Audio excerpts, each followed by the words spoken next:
This is CB Up for Discussion, a podcast series from Community Business where we tackle DE&I and well-being hot topics with special guests from across Asia. Welcome to our podcast on LGBTQ plus inclusion in sports. My name is Jace Robles and I am the head of DE&I, Diversity, Equity, and Inclusion at Community Business. I'll be your podcast host for this episode. A lot of us may have recently been enjoying watching the riveting Paris Olympics. As it comes to a close, I'm excited to dive into a discussion about creating more inclusive sporting environments. And the recent games were a landmark event with a record of 193 openly LGBTQ plus athletes competing, showcasing the progress we've made and the potential for even greater inclusivity in sports. I myself have been involved in the LGBTQ plus movement for almost a decade now, but with focus on the business and the youth sector. And like most of our audience, I'm very excited to learn more about LGBTQ plus sports in sports. So today, we're very thrilled to have Alan Lang join us to share his insights on this important topic. Alan is not just an operational excellence and change management specialist with over 15 years of experience across Asia Pacific. He's also a passionate advocate for LGBTQ plus inclusion in sports. As the co-chair of Gay Games 11 Hong Kong, Alan led a team of 270 volunteers, successfully raised 3.4 million US dollars, and organized 18 sports events along with opening and closing ceremonies. His work navigating increasingly anti-LGBTQ plus sentiment in government relations to successfully host the Games in Hong Kong has been widely reported by major news outlets including the BBC, Associated Press, The Economist, and The Guardian. Alan's unique blend of professional expertise and hands-on experience in promoting LGBTQ plus inclusion in sports makes him the perfect guest to help us explore how we can create more inclusive sporting environments. So let's kick off our discussion and learn from Alan's experiences and insights. Alan, welcome to the podcast and would love to get to know you more. Please do introduce yourself and your experiences. Jez, I have to say that was a wonderful introduction. Thank you so much for that. Hi, everyone. My name is Alan. Like Jez mentioned, I am one of the co-chairs for Gay Games Hong Kong. Gay Games is the world's largest multicultural sports, arts, and cultural event in the world. And we were very lucky to host the event in Hong Kong in 2023 last year. So thank you for having me on the show. Awesome. Really looking forward to this conversation. Alan, sports have always been close to my heart as wherever my wife and I relocate and live, we always try to find a badminton community. I would like to say we play competitively or at least we try. We also both enjoy playing badminton and table tennis every week as a workout. So as a bisexual Filipina, I am yet to face challenges in this area, which I recognize is a privileged position compared to what professional LGBTQ plus athletes may be experiencing. So in your experience, what are some of the unique challenges LGBTQ plus athletes face in professional sports? Yeah, I love the question. And, well done for playing sports, right? I know sports in the gay community, the LGBTI community, sometimes there's a bit of a distance between us, right? So I think it's a very pertinent topic to talk about. My opinion of this is that it's the same kind of issues that we have in life where we're facing LGBTI discrimination, stigmatization, barriers to entry, for example. All of these things do play out in the sporting world. But I'll talk about it from a professional sporting point of view, right? We have the Olympics on. It's a good time to kind of talk about these issues, right? Yeah. One of the ambassadors we had for Gay Games Hong Kong, his name was Xander Murray. He was a professional footballer. He was a Scottish footballer. He recently came out, right? He came out, I guess about 2 and a bit years ago. And then we brought him into Gay Games to be an ambassador. And when we spoke to him about his kind of experiences as a professional athlete coming out, he mentioned some stories that I thought was quite, unsurprisingly shocking to me. So let's talk about good examples for him. He mentioned when he came out to his team, the conversation changed. People would not be talking to him as much as they wanted. Conversations would end a little bit quicker than they should. When he was training for practice, people wouldn't pair up for him. When he joined a new team, there were people who were not introducing themselves to him. And you see these kind of experiences play out quite a lot in the professional sporting world. They're very similar experiences that LGBTI people face in life in general, right? The Lotus Sports Club, if you had a chance to watch this documentary, it was a film that we sponsored for Gay Games Hong Kong as well. It was a documentary that followed a community soccer team in Cambodia, led by a trans woman. And the team was actually made up of lesbians, of homeless youths who went to play in the community sport. And the documentary follows them around through the progression, right, through like the community sports, like soccer, football, competitions. And then you see a lot of situations where they basically just get discriminated against based on what they perceive gender to be. That is not a woman. They say you cannot participate in this particular sport because you're not a woman. That's clearly a boy. We come up across gender discrimination, sexism a lot, and just pure homophobia in a lot of different ways. So when we talk about professional sport, a lot of the things play out just as we expect them to. But then you also think about when people are becoming professional athletes. So you're playing badminton, you're playing table tennis right now. If you continue to take on this career and you want to advance a bit further, right? Think about youths in schools who get scholarships, who really try to become professional athletes.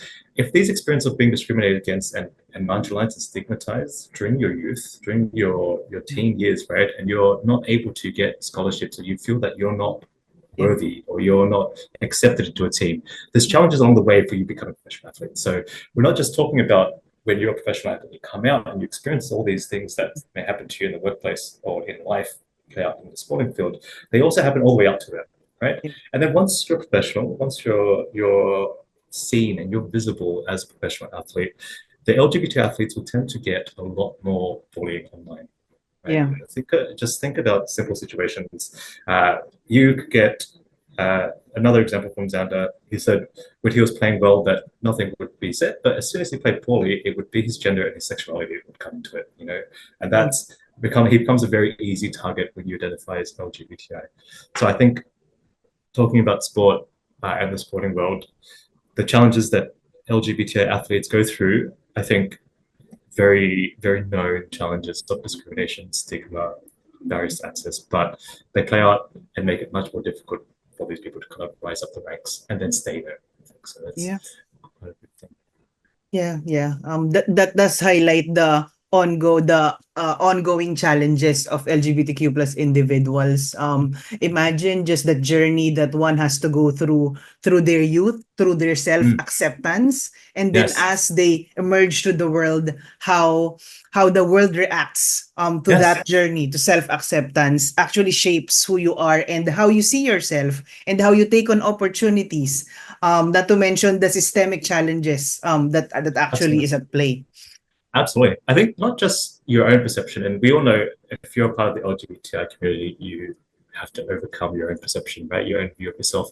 But there's also external views. I think it's very common, or I think it is, I think if you come out as a professional LGBT athlete and you're in something like a team sport, I think it's very hard for you to then be seen as a leader. I think because of your identity, how can you possibly lead a team of men playing soccer or football, whatever, right? So I think there's a lot more that comes into it, and it plays out in challenging their growth or their advancement in the professional career, and it's not really that great, is it? No. I understand. In some cultures within Asia, within the business sector, there's still that stigma. Like, for example, if you're part of the community, you can't be a good manager. So Correct. I can see how that also plays out in sports. Thank you so much, Alan. So despite several controversies at the Olympics, including an outcry from religious groups over a drag performance in the opening ceremony that was interpreted as mocking Leonardo da Vinci's The Last Supper incorrectly, this year has been historically momentous for queer athletes, but there is still significant progress to be made. So how do you think major sporting events like the Olympics can better support and showcase LGBTQ plus athletes? Yeah. Similar to the Olympics, Gay Games was also a big event, right? A big event that we were holding in the public space. When I talk about, I'm drawing comparisons between Gay Games and Olympics because it was an experience that we got to see how it would play out, for example. So one interesting statistic for Gay Games Hong Kong was that we had 50% of participants identify as heterosexual. Right. I thought that was fantastic because what it did was it brought these two communities together on an even playing field, to use a poor pun. And whatever perception you may have had about LGBTI people, whether negative or positive, I think experiences like the Olympics, where you're visible and you're on a platform or you're on an environment that is very well known. It is sport. You're watching them play hockey. You're watching them swim. Right. This is very familiar territory for a lot of people. But then you kind of get contrasted with these expectations or these perceptions of what gay people can do. So, I hate drawing these parallels between what people perceive gay men to be less masculine or less strong, for example, and you have these perceptions in your head. Can a gay man be as good as a straight man? Terrible line to say. I really think that's not the right standard position for most people to have. But a lot of people do hold these ideas in their head, right? We hold these stereotypes and perceptions in our head. To have something like the Olympics, which is visible and people competing, there is nothing you can say when someone does well. I think that is really the best kind of outcome we want.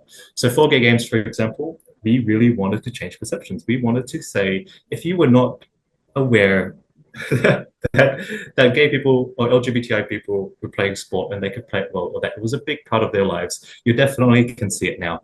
And whether or not you watched a participant and you thought he was or she was LGBTI or not, and they did well, and you changed your perception about what you perceived LGBTI people could do, I think that's all good. All of that was great, right? So having the Olympics, which is quite a very mainstream platform that a lot of people from all different walks of life can watch and want to watch, right? Yeah. And then to see them discuss things like drag performance of what was the Last Supper, or not meant to be the Last Supper, but seeing this, discussing it, seeing LGBT athletes perform, talking about it, I think that's all good, right? We're not the movement and the journey to acceptance and equality for the LGBTI community happens on multiple fronts. There is fighting for equal rights, right? There's a lot of this talk about like civil unions, all those other things.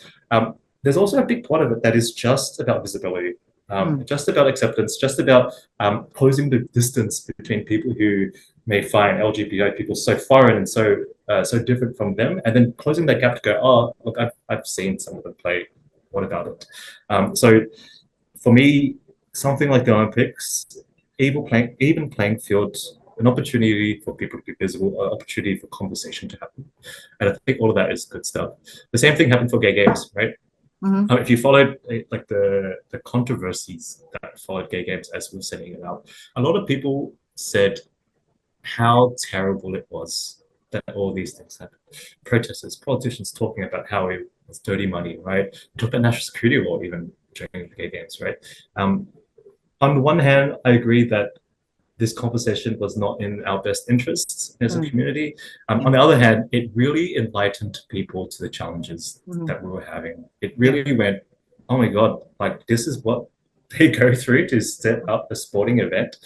I think the more we talk about it, the more we discuss these issues, even if you're against or for it, whatever position you take towards that community, I think it's good. So having something Olympics up there, having this conversation debate about Imane Khelif, for example, I think all of that, while it's terribly sad for the outcomes and what these people are going through, I think it raised this conversation to be in a public discourse. I think that's all good. Yeah. Any platform that gives us the voice to actually enable others and talk about the community is very, so the Olympics being a very big platform can definitely make an impact. So just with that, transphobia is sadly really huge in sports. 10 Olympic sports have restricted the participation of trans athletes in female categories, and 24 states in the US banned transgender students from participating in sports consistent with their gender identity. And there's almost constant backlash around trans athletes. What do you think, and how can we educate the public to ensure greater inclusion for trans folks specifically? Look, my first piece of advice is do your research, right? Having followed this debate, this issue, it's quite interesting how it's been reported by different media outlets and the kind of information that's been exposed, right? And then you also read about the reactions of groups of people to it, right? So if you've been following it, one of the clear things that stuck out in my head was that neither athletes really identified ever as trans, is the first thing, right? And for some reason, we're having a trans debate about it, right? I think that was a very interesting call out. So a couple of things for me. The first one is that professional sport in general is not fair, right? The whole argument about these athletes is that it is an unfair playing field. So the discussion we're having at the moment in the media is that Imane, Khelif and Yu-Ting is having an unfair advantage over female competitors, and therefore it is not fair. That is the discussion that's happening at the moment. The first thing is that sport is not fair, particularly professional sport. A very easy way for you to think about this is if you think about the Olympics, think about the rich countries and all the training, the nutrition, the support, the scholarships that they get. And you think about athletes from foreign countries, right? It is not fair. Sport in general is already not fair. So the argument of fairness, you really have to kind of break it down and discuss it in a bit more, right? The second thing is that women, like men, come in all shapes and sizes. Right? All shapes and sizes. And it's very clear that this happens in life. Now, when you're talking about professional sport, you're talking about people rising up the ranks of professional sport, and we're talking about the Olympics where people win on the microsecond, like tiny microsecond, right? It is not surprising that people who have more physically advantageous attributes would probably join the Olympics and therefore also probably do well. Okay, so this is the first thing. When we have this debate about trans persons, and we're right now reducing debate to things like chromosome, to testosterone levels, bone density, the question starts to become, what is the definition of a woman? Right? Like, this is where you're kind of leading with it. If we're starting to put criteria on testosterone levels, on height, on muscle mass, things like that, do we then exclude women like that, right? It sounds a bit odd to me. So when I think about this discussion, it feels like sexism and transphobia wrapped up into this discussion to kind of regulate women. Exactly. And particularly women's bodies. So for me, this whole debate, ultimately, I think could be settled with one point of view. There is a group of people who are being excluded from sport. Whatever side of the debate you believe you should sit on in terms of this trans debate, everyone will agree that trans persons are people.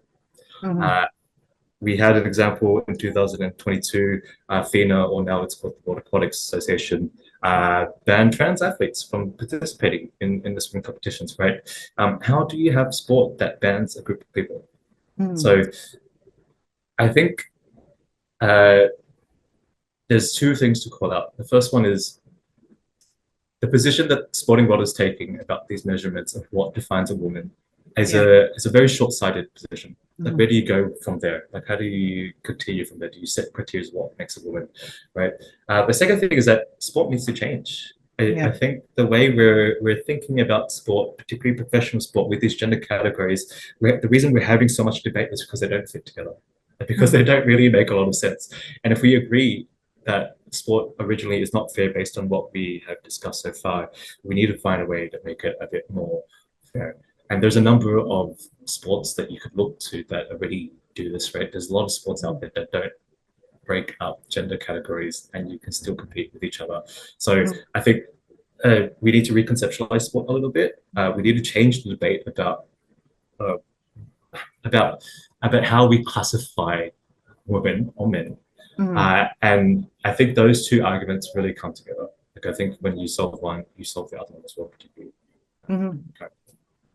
Yeah, agree. Totally agree, Alan. And for the benefit of our audience, just in case you haven't been following this, the controversy that has emerged with regards to Imane Khelif and Yu-Ting was that both were disqualified from a prior competition after failing a gender eligibility test administered by the International Boxing Association, which is actually no longer affiliated with the Olympic Games right now. The test results indicated the presence of certain chromosomes that the IBA deemed inconsistent with their eligibility criteria for female athletes. But importantly, neither Khelif nor Lynn identify as transgender or intersex.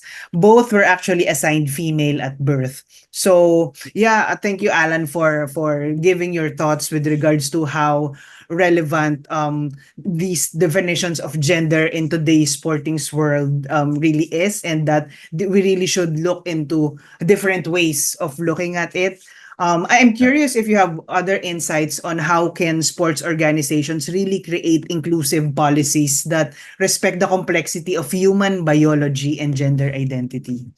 Yeah, can I just go back to the point about the IBA test, right? So it's really important to call out.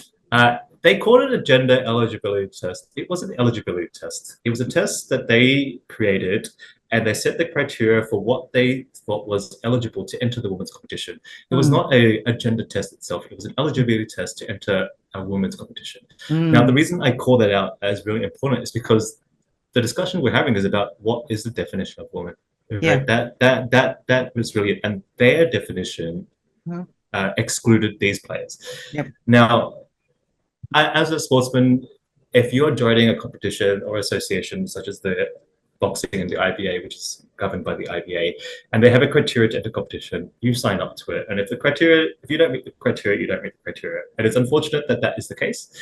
And it's unfortunate that in professional sporting world, there may only be one sporting association managing boxing as a whole, and that this association leads up to the Olympics, right? And if their criteria is not suitable, then you unfortunately get discriminated against in the sense that the eligibility criteria does not fit the definition. So I think what it really calls out is that let's not call it like a gender test, because it absolutely wasn't. It was their interpretation of what categorized the person as a woman, right? So I think we need to really call that distinction, because this is the same argument that you get over and over again in different sporting worlds, right? So I think the more we keep digging into these different aspects of what makes a woman, testosterone levels, chromosomes, bone density, blah, blah, it's a no-win argument for everyone. And the curious thing is you don't ever hear that applied to men. Like where is the opposite argument? If that is so true, why don't we do the same for men? I think I find that as one of the key things you can call to kind of break that argument apart. It does not make that much sense. Exactly. I personally always found sport to be a place of refuge. It's an opportunity for people to improve their health, both physical and mental, to meet new people and to connect with the community. And really to exclude queer athletes is detrimental for us as well as the whole sporting community. Are there specific changes you would like to see in the sports world to create a more inclusive environment for LGBTQ plus athletes as well as fans? Yeah, of course. Look, a lot of these are not new. Of course, like having visibility out there is a big thing, right? Changing the perception of what it means to be LGBTI and what those implications are for sport. When I grew up in school, I had the very, unfortunately, stereotypical gay experience of always being chosen last when I was in school. And it really, I don't know, I basically conditioned myself to believe that I wouldn't be great at sport because of this experience that I was having, right? I was called gay, and that kind of meant that I was girly, and therefore it meant I wasn't going to be great at sport, right? So I think there's the general discussion that we have as an LGBTI community about visibility and seeing people who do well in different parts in life that we can relate to. I think that's really important. But I go back to the other point, which is why sport needs to change. Right? I'll go back to this, right? We have a lot of discussion about how people perceive themselves and how it stops them from entering different areas of life such as sport.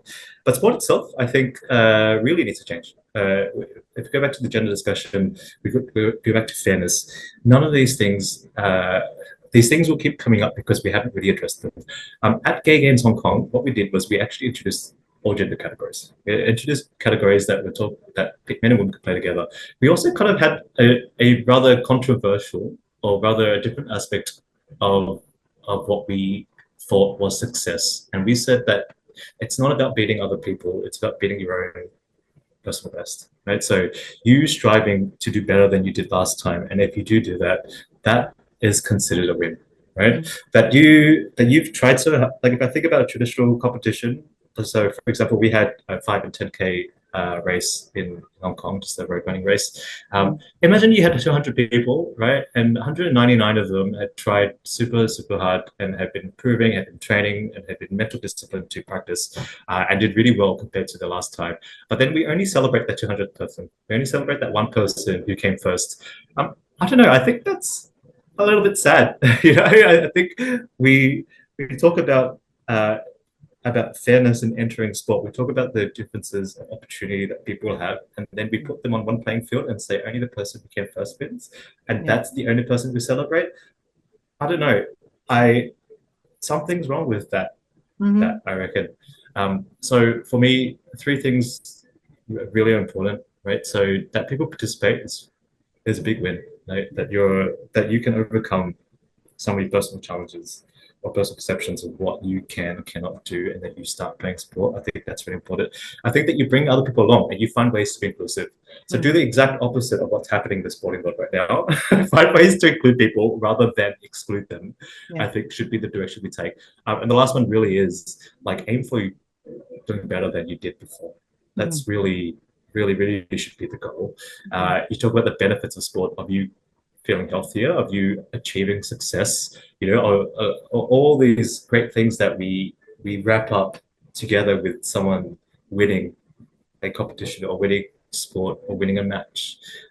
Why constrain that to a small group of people? It does not make sense, right? We should be spreading this out. So I think lots of things really need to change at the sporting world for us to be much more accepting and much more inclusive.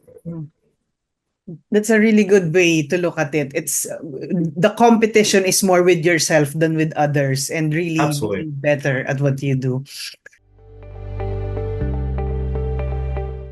I guess to wrap up everything, Alan, the final question that I have is just our closing question in all our podcasts. What do you think is the biggest way we can make a ripple of change throughout the society?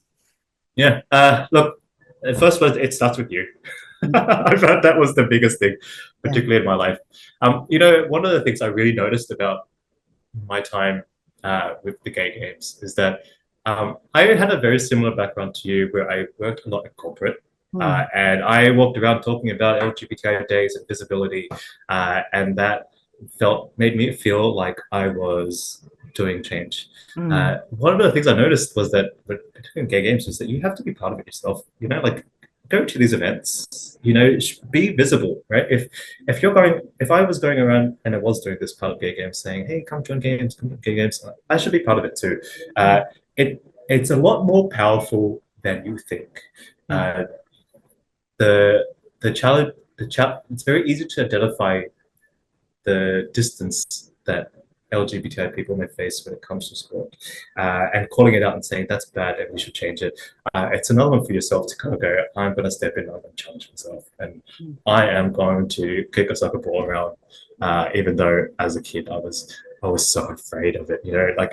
I think the first step starts with you. The second thing I think is, again, like bring people along with you in the journey. It's just so important to be inclusive, and the older I get, the more I realize being inclusive just happens every day and every moment that you're living. Find ways to talk to people to make them feel included. If you're doing something, seeking to bring someone along with you, share what you're doing, visibility, spread the word. All of things are really important, right? And the last one is that just strive to be better. Like whatever it is that you're doing, whether or not it's related to the fight for equality or inclusion. Mm. Just be one step better than you were yesterday.